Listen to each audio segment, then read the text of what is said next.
Hi hello, ഞാനും പപ്പും കൂടി ഇത്ര ഹാപ്പി ആയിട്ട് എങ്ങോട്ടാണ് പോകണമെന്നറിയോ? ഇന്നിവിടെ ഒരു മാരത്തോൺ നടക്കുന്നുണ്ട്, അത് കാണാൻ വേണ്ടി പോവാം. ചേട്ടയ്ക്ക് ഡ്യൂട്ടി ഉള്ളതുകൊണ്ട് ഞങ്ങൾ രണ്ടുപേരും കൂടെ ഇവിടെ ഡ്രോപ്പ് ചെയ്തു.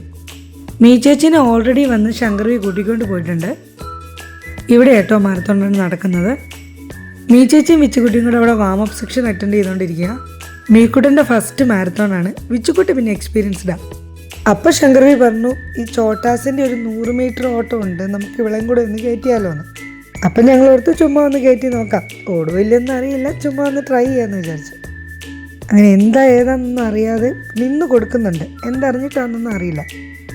പാപ്പു ഓടുന്നതിൽ പാപ്പുവിനെക്കാട്ടി എക്സൈറ്റഡാ വിച്ചുക്കുട്ടി ചേച്ചി. ആ നടപ്പ് നോക്കി എന്ത് രസമല്ലേ. ഫസ്റ്റ് റൺ പാപ്പുവിൻ്റെ ആണ്.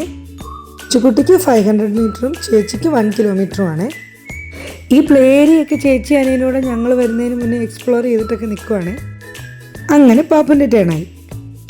അവിടെ ഓടിയതിൽ ഏറ്റവും ചോട്ട ഇവളായിരുന്നെന്നാണ് തോന്നുന്നത്. എൻ്റെ കയ്യിൽ നല്ല മുറുക്കി പിടിച്ചൊക്കെ നിൽക്കുന്നുണ്ട്. പേടിയുണ്ടെന്ന് തോന്നുന്നേ.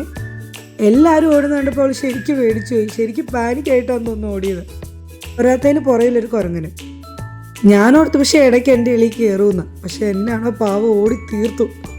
ഫിനിഷിംഗ് പോയിന്റ് എത്തിയതും ചാടി കയറിയിട്ടോ എൻ്റെ അടുത്ത്. പിന്നെ മെഡൽ കിട്ടിയപ്പോഴാളൊന്ന് ഹാപ്പി ആയത്. നെക്സ്റ്റ് റണ്ണ് ചേട്ടൻ്റെയാണ്. 500 മീറ്ററും അത്യാവശ്യം ഉണ്ടായിരുന്നു കേട്ടോ ഓടാൻ. 500 ഇത്രയുണ്ടോ അമ്മേ? അപ്പം ഞാൻ 1 കിലോമീറ്റർ എങ്ങനെ ഓടും എന്നോർത്ത് മീക്കുട്ടൻ ഇങ്ങനെ നിൽക്കുമായിരുന്നു. ഇനി ഇടയിൽ നിന്ന് ശങ്കർവി ജോയിൻ ചെയ്തു. പാപ്പുവാണെ വെള്ളമൊക്കെ കുടിച്ച് ചേട്ടനെ ഇങ്ങനെ വെയിറ്റ് ചെയ്ത് നിൽക്കുവാണേ. അങ്ങനെ ചേട്ടനെയും കിട്ടി. ഫിനിഷ് ചെയ്ത് ചെല്ലുമ്പോൾ അവരൊരു ആപ്പിളും ഒരു ബോട്ടിൽ വെള്ളവും പിള്ളേർക്ക് കൊടുക്കണ്ടേ. അങ്ങനെ മീച്ചേച്ചി തുടങ്ങിയിട്ടുണ്ട്. ആക്ച്വലി ചേച്ചി എല്ലാവരുടെയും കൂടെ ഓടിയിട്ടുണ്ട് വീഡിയോ എടുത്തുകൊണ്ട്. അങ്ങനെ അവൾ മടുത്തുപോയി.